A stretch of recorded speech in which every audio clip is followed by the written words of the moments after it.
Estimados, ¿cómo están? Voy a estar compartiendo este material acerca de lo que es la comunicación asertiva. Voy a compartir en pantalla. Ahí voy a estar poniendo lo que es la diapositiva. Y en breve comienzo a poder compartir acerca de esta distinción comunicacional que es súper fundamental.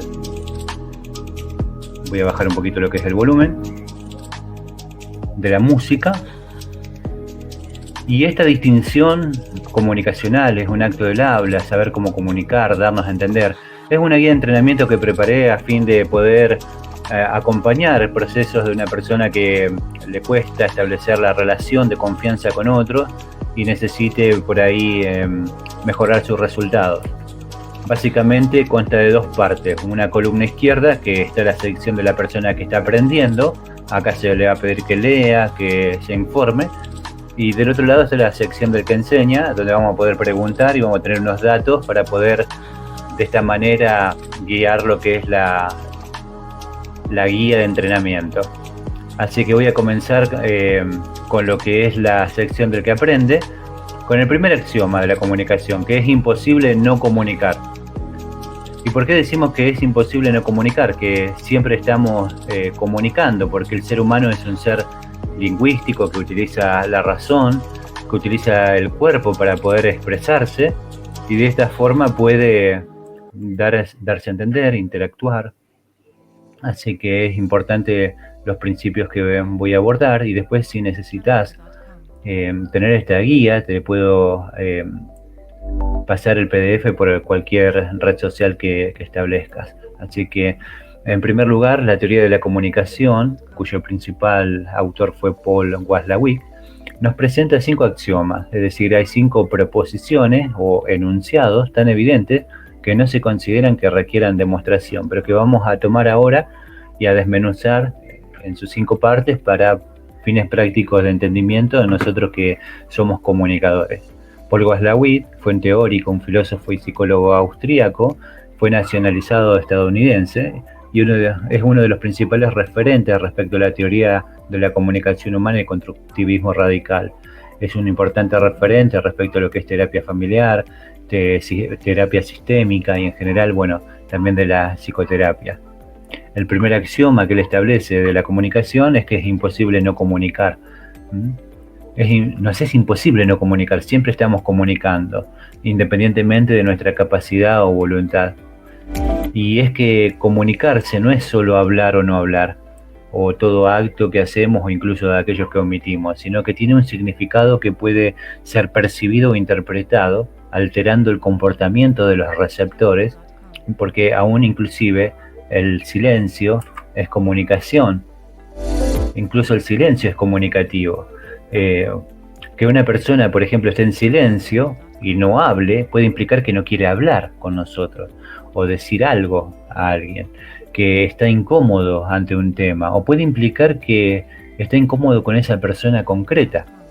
Puede implicar también que no se ha percatado o que no le importa nuestra presencia, o también puede implicar que está reflexionando descansando, por ejemplo. Y acá viene a mi mente cuando personas que se forman en programación neurolingüística enseguida empiezan a leer el lenguaje corporal y ven a una persona con los brazos cruzados y dicen, no, está trabado, está cerrado la comunicación. Y puede ser que simplemente estemos presuponiendo. Puede ser la pose favorita, la postura elegida de alguien para descansar los brazos. Entonces, es importante tener en cuenta que estos axiomas nos van a dar una idea respecto a lo que es comunicación. Entonces, ¿por qué el silencio es una forma de comunicar? Porque puede ser que, aunque no estemos diciendo algo estamos dando a entender. Y en esto viene la regla 73855 de Mehrabian, donde vamos a profundizar más adelante, que solamente utilizamos en palabras un 7%, y el otro 38 y el 55% restante se puede deber al tono de la voz, al volumen, al lenguaje corporal, al gesto. Así que los 5 axiomas de la comunicación es que es imposible no comunicar, que todo comportamiento es comunicativo. El segundo es que la interacción entre contenido y relación es relevante para una buena comunicación. El tercero es la puntuación de secuencia en los hechos. El cuarto es comunicación digital y analógica. Y el quinto axioma, simetría y complementariedad en las interacciones. Recién acabo de hacer referencia al primer axioma de la comunicación, que es imposible no comunicar. Y ahora voy a analizar el segundo de los axiomas, que es la interacción entre contenido y relación. El segundo de los axiomas viene estableciendo que el mensaje va a ser interpretado por el oyente o el receptor en función a ¿qué? A la relación que mantenga con el emisor. Tiene que haber una relación, tiene que haber un compromiso de tener un mensaje, de darlo a conocer y que del otro lado uno dice lo que dice y el otro escucha lo que escucha. Así, la relación entre los agentes o actores del intercambio comunicativo, esta va a marcar cómo debe de entenderse el contenido del mensaje, de modo que el contenido va a poder tener significados distintos en función de quién lo diga. Así, la relación pasa a ser un elemento metacomunicativo, ya que dirige la manera en que el contenido va a ser interpretado. Acá hay un ejemplo de esto. No es lo mismo la frase "estás en la calle", dicha por un amigo que está preguntando dónde estoy, que lo dicho por un empleador queriendo anunciar que estás en la calle o estás despedido. Entonces, independientemente de cuál es la relación, el mensaje va a tener un sentido u otro. Por eso la metacomunicación, que viene de meta, que es más allá de lo que quiero dar a entender, sería la explicación que nos damos y que solicitamos al otro acerca de nuestras conductas y la de nuestro interlocutor y sus efectos en relación mientras estamos interactuando. Así que en el tercero de los axiomas, que es puntuación de secuencia en los hechos, establece que todo tipo de interacción comunicativa se da de manera bidireccional. El emisor y el receptor se afectan mutuamente, generando el uno una reacción en el otro y generando una secuencia determinada. Si bien ocurre en todas las conversaciones, un ejemplo muy sencillo de ver es lo que ocurre, por ejemplo, en las discusiones, en que el conflicto puede ir escalando al reaccionar uno a los mensajes del otro. Lo que decíamos recién, no es lo mismo era la frase "estás en la calle" dicha por un amigo que lo que diría un empleador. Y acá tenemos esta imagen de un ejemplo de una conversación en WhatsApp, por ejemplo, que se puede dar, que dice: "Qué bonito tus perros, qué raza son", y se responde del otro lado: "Uno es un dálmata", y el otro también dice: "¿Y cuántos meses tienen?". Uno tiene 8 y el otro, del otro lado, responden: "También". ¿Por qué me dices uno sí y el otro también, y no los dos? Es que uno es mío y el otro pregunta y la respuesta del otro lado es también. ¿Qué podrías estar interpretando acá? Sino que te están tomando para la broma. Entonces vemos como utilizando un poco lo que es el humor, y acá voy a adelantar un poquito más el material que se me acaba de salir la diapositiva. Vemos la importancia de lo que es la puntuación, de la secuencia de los hechos, de cómo llevan a comunicación, y que muchas veces puede ser que el humor sea un bálsamo para establecer una relación o puede echarlo a perder todo. Puede acalorar la discusión o escalar, ¿no es cierto? Que te están tonteando, te están descansando, se dice ahora, y muchas veces uno dice lo que dice, el otro escucha lo que escucha, y yo soy responsable de cómo tomo aquello que viene del mundo exterior. El otro axioma, el cuarto, es que comunicación digital y analógica.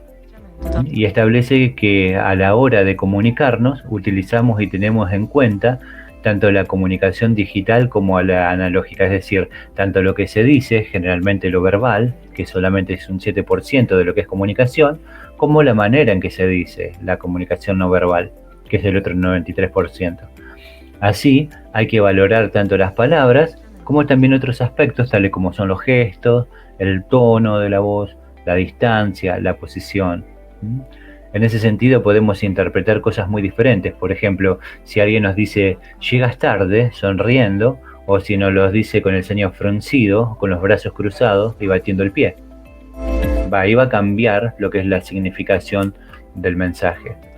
El quinto axioma es la simetría y complementariedad en las interacciones.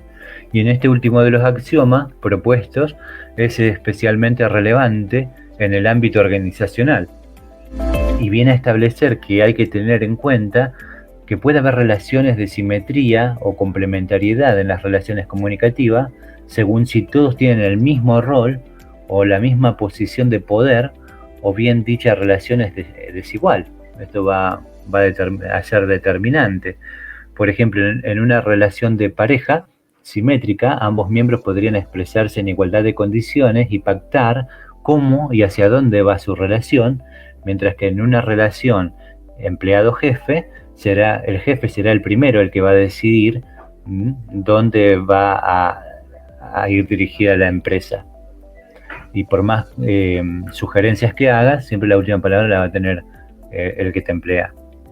Así existen actos comunicativos en los que una persona dirige el intercambio desde una posición de superioridad, entre paréntesis, algo que hace el intercambio más restringido, especialmente para quienes tienen la posición inferior, mientras que en otros, más simétricos, la comunicación es mucho más bidireccional y abierta. Estos diferentes tipos de relaciones pueden marcar en gran medida la funcionalidad y los resultados del intercambio comunicativo. Ninguna de ellas es intrínsecamente positiva o negativa, sino que pueden tener diferente utilidad según en qué tipo de situaciones o en qué tipo de relación nos encontramos. Bien, acá tiene mucho que ver lo que son los filtros perceptivos o cómo se forman las creencias. Y las creencias son ideas que hemos ido interiorizando en nuestra mente, normalmente de forma inconsciente, y que sin darnos cuenta dirigen nuestros actos y nos impulsan a actuar de una u otra forma. Y esto sin que en el fondo sepamos por qué. Entonces, ¿cómo se construyen las creencias? Se construyen a través de la información a la cual podemos acceder y cómo la vamos asimilando usando nuestros filtros perceptivos. Estas creencias van condicionando nuestra capacidad de observar los hechos y de desarrollar conclusiones acordes. ¿Cuáles son los filtros perceptivos? El filtro visual, el filtro auditivo, el filtro kinestésico. Entonces utilizamos mecanismos llamados cuantificadores universales, como son las cancelaciones, las generalizaciones y las distorsiones. Bien, la disonancia cognitiva, ¿qué papel juega en lo que es comunicación? El psicólogo social Festinger, que en 1957 sugirió que los individuos tienen una fuerte necesidad de que sus creencias, sus actitudes y que su conducta sean coherentes entre sí.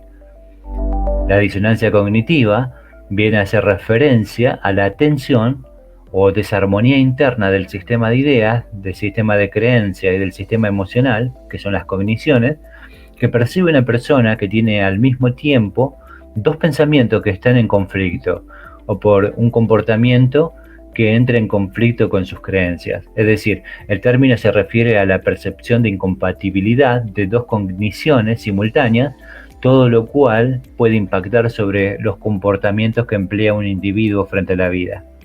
Y el término de Giambattista Vico, vero ipso factum, nos viene a significar que la verdad está en el hecho.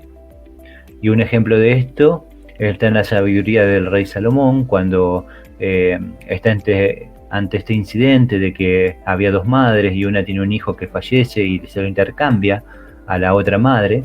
Entonces la otra madre, por instinto, siente que su hijo no ha muerto porque había sido cambiado en realidad y que su hijo es el que tiene la otra madre. Entonces lleva en este caso a este sabio rey, quien con sabiduría utiliza esta técnica, ¿no es cierto?, de mostrar un mensaje, y que en respuesta a este mensaje la verdadera madre iba a emerger. Entonces él decide que, bueno, para resolver el problema iba a partir al bebé por la mitad. A una de las madres le pareció buena la idea y justa, mientras que a la otra madre le pareció como una aberración y realmente se opuso, y el rey pudo saber que aquella madre que estuvo a favor de la vida del bebé era la madre biológica, y se pudo resolver el problema. Sin embargo, en la mente de estas mujeres y de las personas que presenciaban este hecho, esta decisión del rey, se debe haber producido un sesgo cognitivo, una disonancia, porque si bien la decisión era inteligente, en juego estaba la vida del bebé. Entonces muchas veces tenemos la idea de la justicia y la idea de la vida, y acá había una decisión que iba en contra, pero sirvió como para manifestar quién era en realidad la verdadera madre biológica de este niño. Con comunicación asertiva tiene que ver el concepto de Ouroboros, que es esta gran serpiente que se come la cola. Hay paradigmas o sistemas de creencias que sostenemos enfocados en las mismas acciones repetitivas, que son de aprendizaje de primer orden, donde el enfoque lo vamos poniendo en el hacer y no en quienes estamos haciendo. Es como una serpiente que se come la cola, que es el simbolismo de Ouroboros. Qué importante es, por ejemplo, que en órdenes de batalla, cuando estaba el referente, el líder, y arengaba, muchas veces las palabras no llegaban al último de la tropa, entonces utilizaban simbolismo. Y el poder del símbolo viene a significar un mensaje en el mismo símbolo sin utilizar una palabra, y es mucho más impactante. Y esto lo utilizan en marketing, en psicología, en lo que tiene que ver con network marketing y todas otras estrategias de impactar en lo que es la mente. Entonces, ¿se ha descubierto usted repitiendo patrones que le cierran posibilidades? De hecho, lo repetimos una y otra vez porque es lo aprendido y no salimos de ese ciclo repetitivo. Y Albert Einstein ya venía diciendo que locura es hacer la misma cosa una y otra vez y esperar obtener un resultado diferente. Entonces, ningún nivel, ningún problema, decía Albert Einstein, podía ser resuelto desde el mismo nivel de conciencia que lo creó. Porque el nivel de conciencia que creó el problema pone al observador en una situación que le cierra posibilidades porque está centrado en el problema. Para ser resuelto este problema, tiene que ser visto desde otras angulaturas o tomar una distancia para poder verlo distinto, desde otro ángulo. Y acá viene el espacio problema y el espacio solución, que es una forma de poder entender cómo resolver el problema.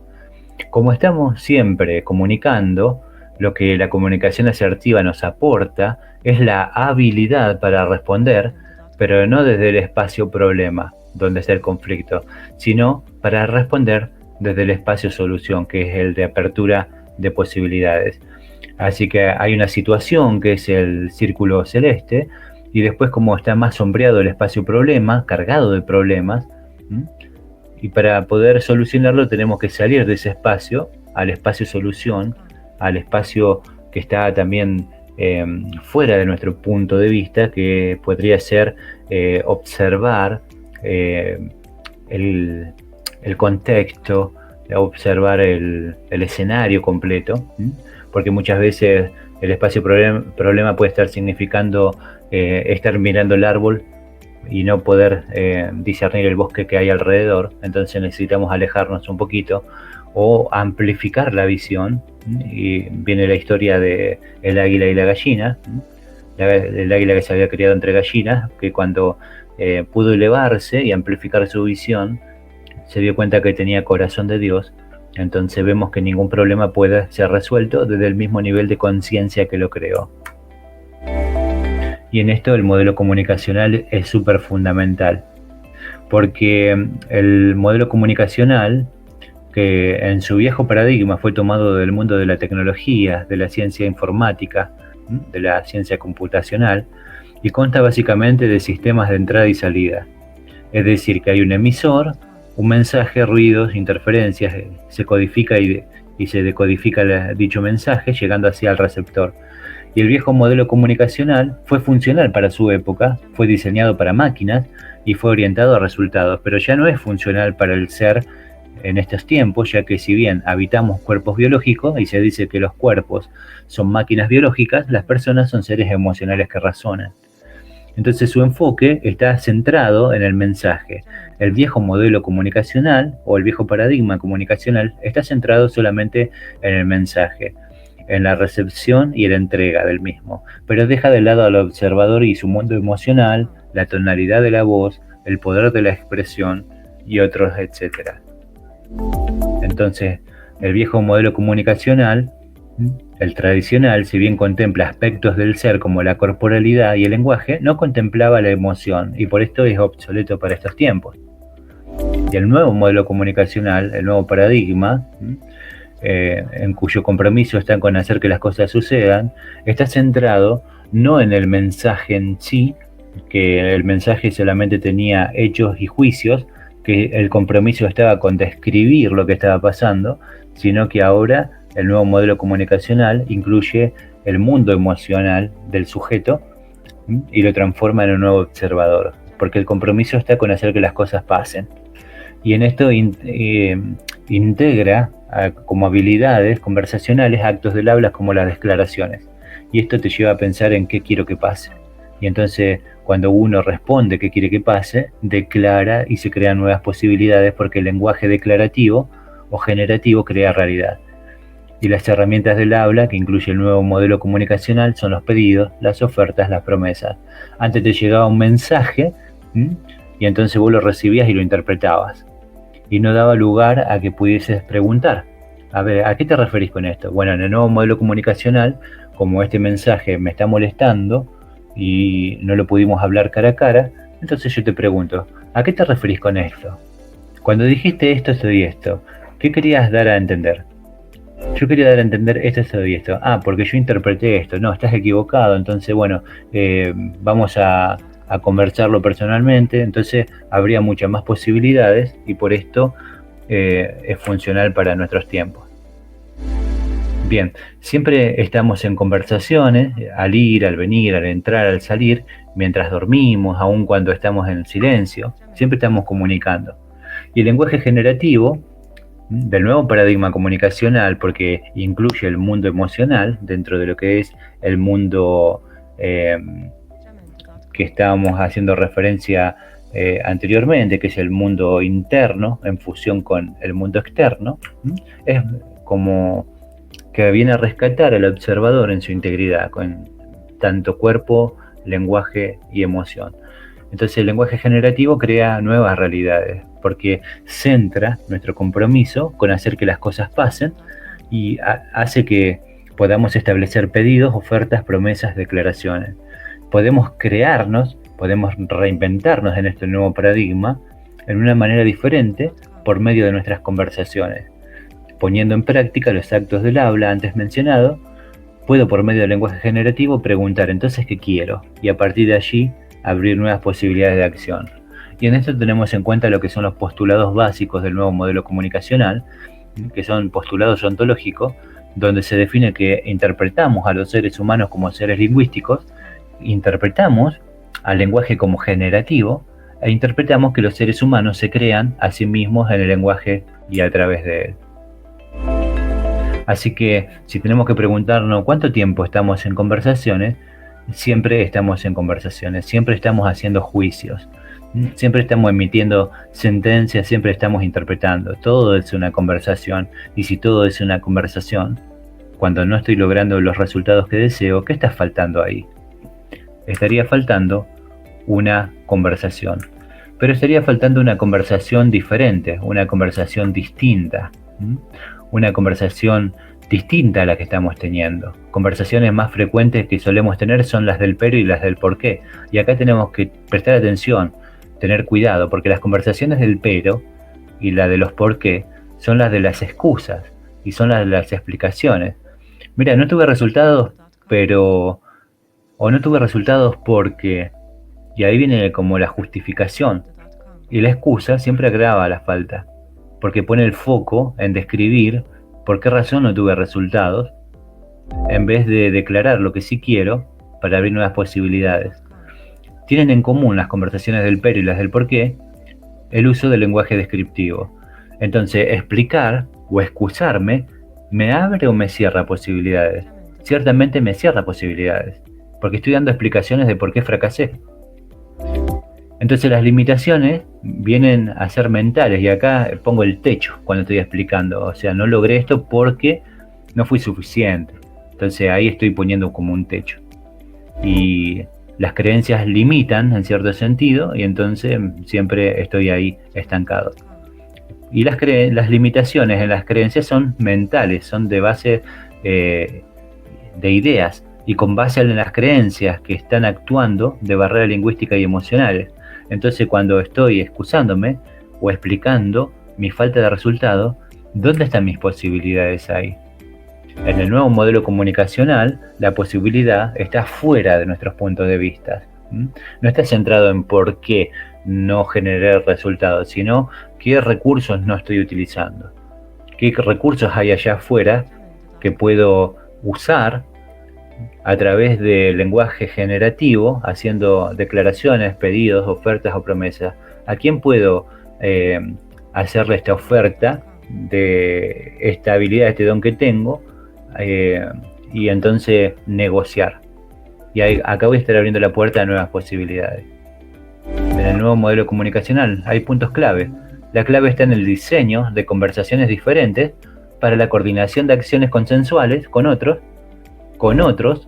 para generar cambios, impactos, aperturas de posibilidades, etc. La realidad es igual a la suma de los hechos, lo que está pasando, más las interpretaciones o percepciones que hacemos. Entonces, cuando juzgamos el accionar en otras personas o las circunstancias, lo hacemos desde nuestros conceptos del bien o del mal, desde nuestros conceptos de lo correcto o lo incorrecto. Bueno, estos son simplemente nuestros meros puntos de vista. Entonces, no nos podemos hacer cargo de los hechos porque están fuera de nuestros dominios de competencia. No podemos hacernos cargo del clima, de la economía, de la finanza, de la guerra, de la paz, porque eso excede nuestras esferas de acciones. Pero sí nos podemos hacer cargo de nuestras interpretaciones, porque estas sí están dentro del dominio de nuestras competencias. Y esto es fundamental. Cuando en juicio, ¿de qué me quiero hacer cargo con ese juicio? Entonces hay cosas que están dentro de mi responsabilidad y hay cosas que están fuera de mi esfera de responsabilidad. Dentro de mi orden de responsabilidad están mis palabras, acciones, esfuerzos, ideas, errores, consecuencias de mis acciones propias, y fuera de mi ámbito de responsabilidad están las acciones de los demás, lo que piensan los demás, las ideas que tienen, las palabras que usan, los errores que cometen, los sentimientos que tienen, las emociones con las que emocionan. Eso está fuera de mí. Entonces no hay culpables ni víctimas, solo hay responsables o irresponsables.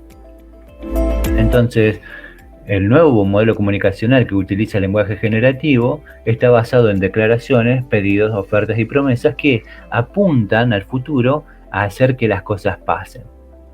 Entonces, cuando emitimos juicios acerca de las personas, estos juicios contribuyen a dar forma a su identidad, pero a una identidad que yo construyo, desde la cual lo voy a observar y desde la cual voy a estar enjuiciándolo, pero esa no va a ser la realidad de esa persona para otros, porque van a tener sus propios filtros y formas de observar. Entonces, cuando emitimos un juicio, estamos haciendo referencia al pasado, a la experiencia previa con esa persona o con esa situación. Entonces, los juicios también hablan del futuro, y los juicios no son ni verdaderos ni falsos. ¿Y qué vienen siendo entonces los juicios? Son funcionales o no funcionales, es decir, nos abren o nos cierran posibilidades de acción.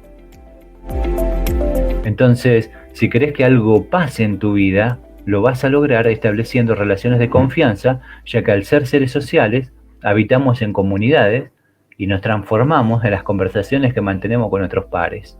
Entonces hacemos pedidos, ofertas, contraofertas, promesas, declaraciones, acuerdos de satisfacción, y si algo no está pasando es porque ahí está faltando una conversación.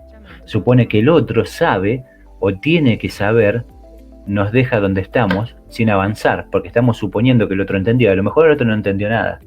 Entonces, hable, converse, pida, pregunte, haga ofertas, repacte acuerdos, hágalo nuevamente una y otra vez, si no han podido cumplir. Entonces, ¿cuánto tiempo estamos en conversaciones? Siempre estamos en conversaciones. Por lo tanto, si todo es una conversación, cuando decimos que no logramos el resultado esperado, ¿qué está faltando ahí? Está faltando una conversación diferente. Bien, hay un modelo que nos sirve para establecer una atmósfera propicia para que se genere el aprendizaje, estableciendo una relación vincular con la otra parte y hacer que las cosas pasen. Y se llama el modelo de compromiso.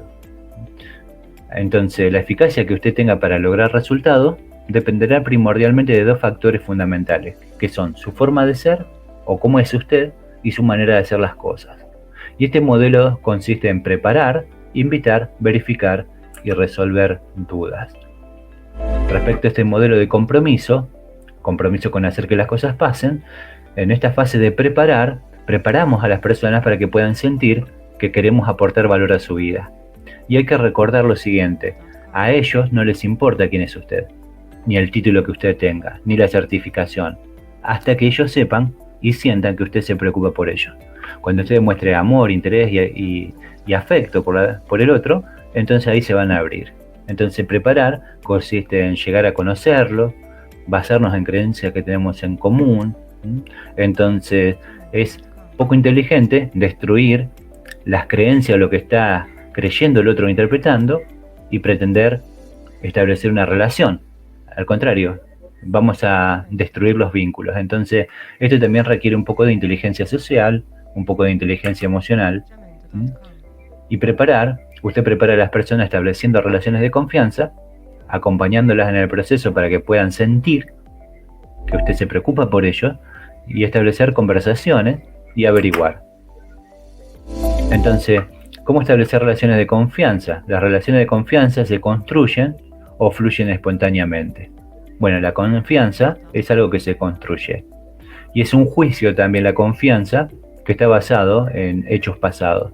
Si usted es confiable porque ha sido honrado o cuando nadie le veía, pero siempre alguien nos está observando, usted guardó una determinada conducta, un determinado comportamiento, o siempre cumplió a término con sus obligaciones, entonces el juicio de confianza que van a tener sobre usted va a ser fuerte y firme. Si usted no es una persona confiable, alguien va a hablar de esa falta de confianza, de ese mal accionar que usted tuvo, y eso va a contribuir a su imagen pública.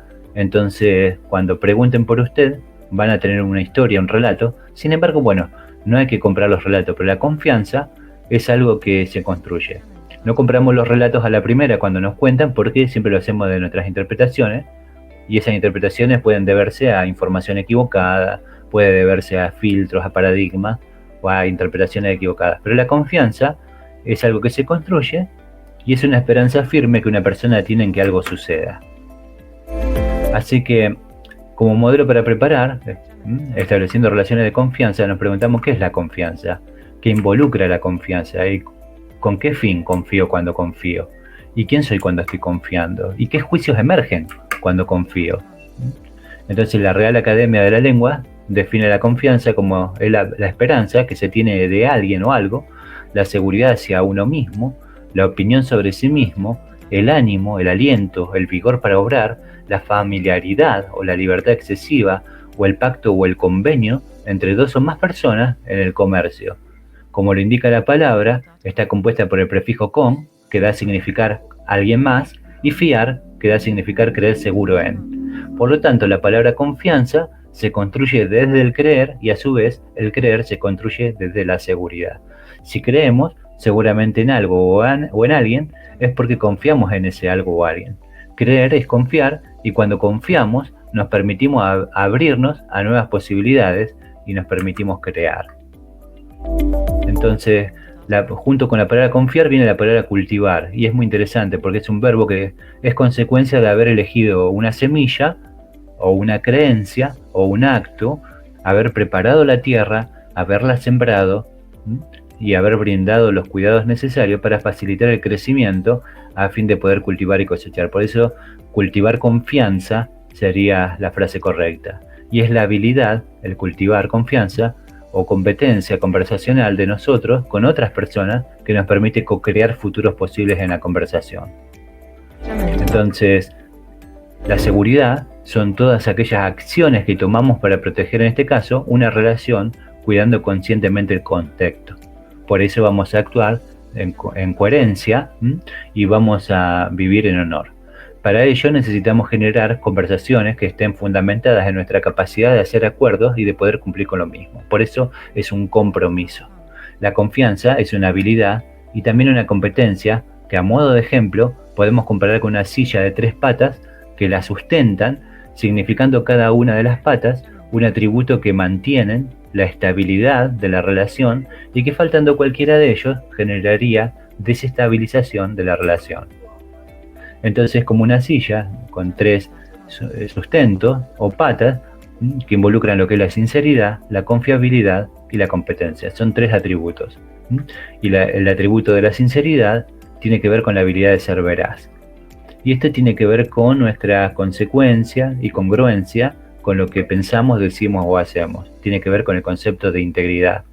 La otra pata que sostiene la confianza es la confiabilidad, que es la habilidad de ser protector. Tiene que ver con la capacidad de proteger o de cuidar ese espacio, de sostener las relaciones y co-crear un espacio sagrado, de allanar el camino para garantizar futuras y productivas conversaciones. Y el otro atributo de la confianza es la competencia, que es la habilidad de cumplir. Tiene que ver con nuestra capacidad de cumplir con lo que se promete, que se ha dicho que uno va a hacer en tiempo y forma. Y cuando no puede cumplir, alimentamos la confianza llamando por teléfono y avisando: mira, dije que iba a hacer esto, sin embargo, me ocurrió esto y esto, y te pido, por favor, ahí uno está haciendo un pedido, que me puedas como dar más tiempo, y a cambio, yo te ofrezco, ahí hay una oferta, un pedido, una oferta, y una promesa de que te voy a compensar haciendo esto y esto, y vamos a conversar, y bueno, uno vuelve a pactar. Entonces la confianza no es algo que fluye, la confianza es algo que se crea. Respecto a la confianza, tiene que ver que es crear espacios conversacionales para establecer relaciones de confianza que nos permitan interactuar y relacionarnos. También la confianza es un sentir, ya que es el sentimiento que precede a la creación de posibilidades con otros. Pero la confianza también es un juicio, que demuestra las calidades de juicios que solemos tener. Entonces la confianza genera seguridad y la seguridad a su vez genera confianza, se retroalimentan. Entonces cuando estamos inseguros es porque estamos desconfiando de algo o estamos desconfiando de alguien, porque seguramente no cumple con los estándares de confianza o algunos de estos 3 atributos, que es la sinceridad, la confiabilidad o la competencia, se ha visto dañado, por lo cual no nos permite poder sentar las bases para una relación. Entonces la confianza la podemos comparar como una moneda de 2 caras, donde una cara está nuestro juicio de cómo nos vemos nosotros y en la otra está la cara de cómo nos ven los demás. Entonces cuando confío, ¿desde dónde hablo? ¿Desde dónde hablo cuando desconfío? ¿Debo confiar en otros? ¿Otros deben confiar en mí? ¿Sí? ¿Por qué? ¿Qué me sucede cuando confío? ¿Y qué me pasa cuando confían o qué me pasa cuando desconfían de mí? Y las competencias, que son instrumentos, son habilidades, son sensibilidades y herramientas y recursos que me permiten trabajar en los cambios que se generan en los procesos transformacionales. Y la confianza es uno de ellos. Dichos procesos transformacionales tienen que ver con nuestra forma o nuestra manera de interacción o de hacer las cosas. Entonces, hay aspectos de la confianza y hay un aspecto positivo o un aspecto negativo desde la psicología o desde el coaching ontológico, un aspecto que me abre posibilidades o me cierra posibilidades. La confianza es una emoción que influye en mí y en cómo interactúo con los demás. Una emoción capaz de afectar mi sinceridad y mi habilidad para hacer y cumplir mis compromisos, ya que influye directamente en mis estados anímicos. El aspecto de la confianza que me abre posibilidades es el aspecto confiado y prudente. El aspecto confiado, que es una actitud de depositar confianza en otros, aún sabiendo la posibilidad de que me fallen. Y el aspecto prudente es una actitud de analizar pros y contras, investigar antes de aceptar ofertas o de hacer pedidos. Y el aspecto que me cierra posibilidades es el aspecto ingenuo y el aspecto desconfiado. El aspecto ingenuo es la actitud de un niño, como cuando nos engañan o desilusionan. Entonces tenemos expectativas, nos desilusionan y entonces la relación cambia. Y el aspecto desconfiado es la actitud que desarrollamos por la experiencia previa de que ya nos han fallado. Como el dicho de que aquel que se quemó con leche, cuando ve una vaca llora, entonces algo así. Entonces la confianza, además de ser una competencia, una habilidad, un sentir, es también una emoción.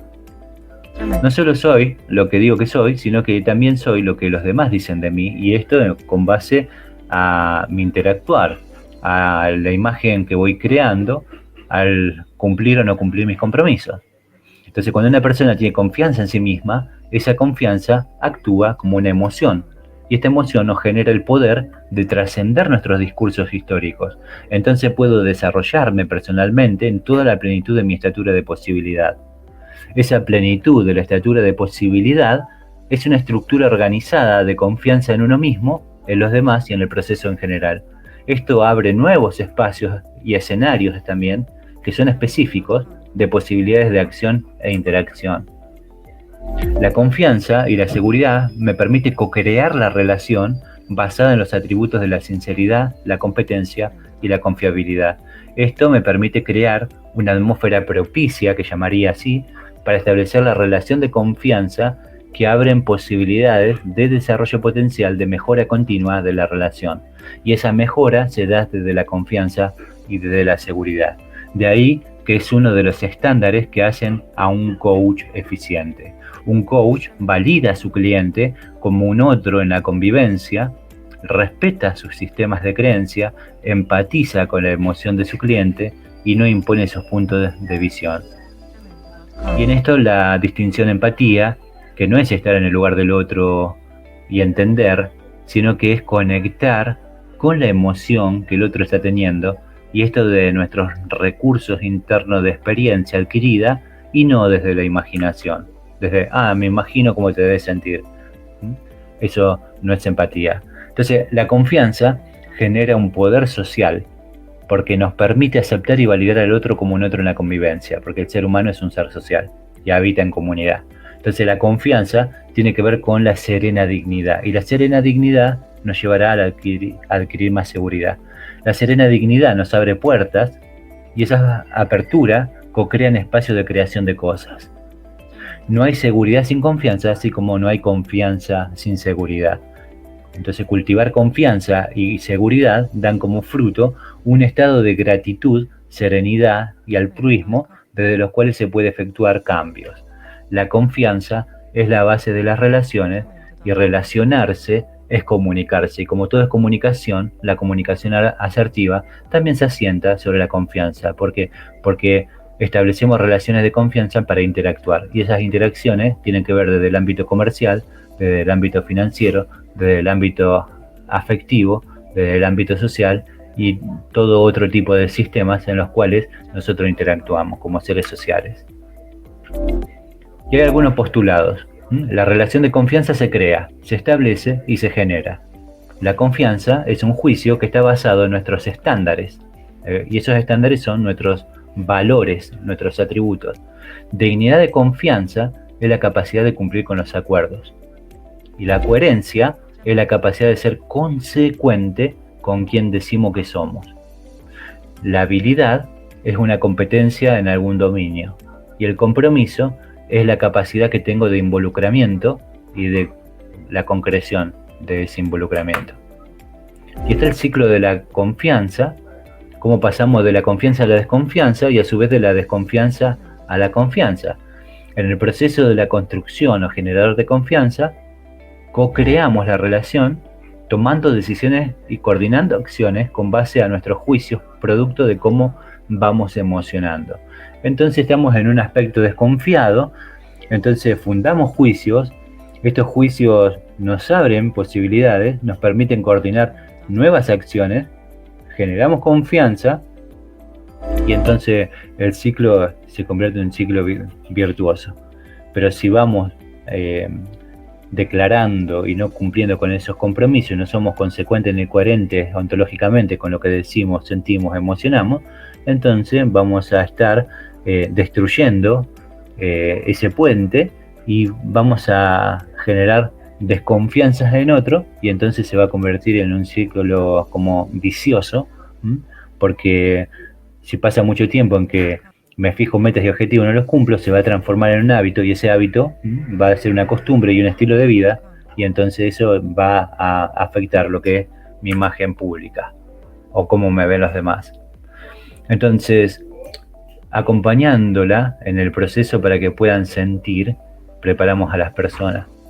Entonces, solo en el mutuo respeto es posible la colaboración, y eso requiere escuchar. Tiempo para estar y ver el mundo del otro, decía Humberto Maturana. Entonces, ¿cómo demuestra mutuo respeto? Escuchando. ¿Y qué es escuchar? Es lo que oímos, más las interpretaciones y percepciones que estamos teniendo. Oír es un fenómeno biológico, escuchar es un fenómeno mental. Rafael Echeverría decía que si queremos comunicarnos de manera efectiva o asertiva, es importante que nos preguntemos cómo nuestra historia personal o nuestra imagen pública, ese relato que nosotros defendemos y que tratamos de dar a conocer, podría estar afectando la forma en que escuchamos, y cómo la historia personal de la otra persona con quien estamos hablando puede afectar mi capacidad de escuchar. Porque puede ser que esté escuchando para responder teniendo en cuenta lo que escuché sobre esa otra persona que dijo otra persona en ese círculo vicioso, en vez de tener mi propia experiencia con la persona. Entonces, la confianza es algo que se va a construir y no algo que va a fluir.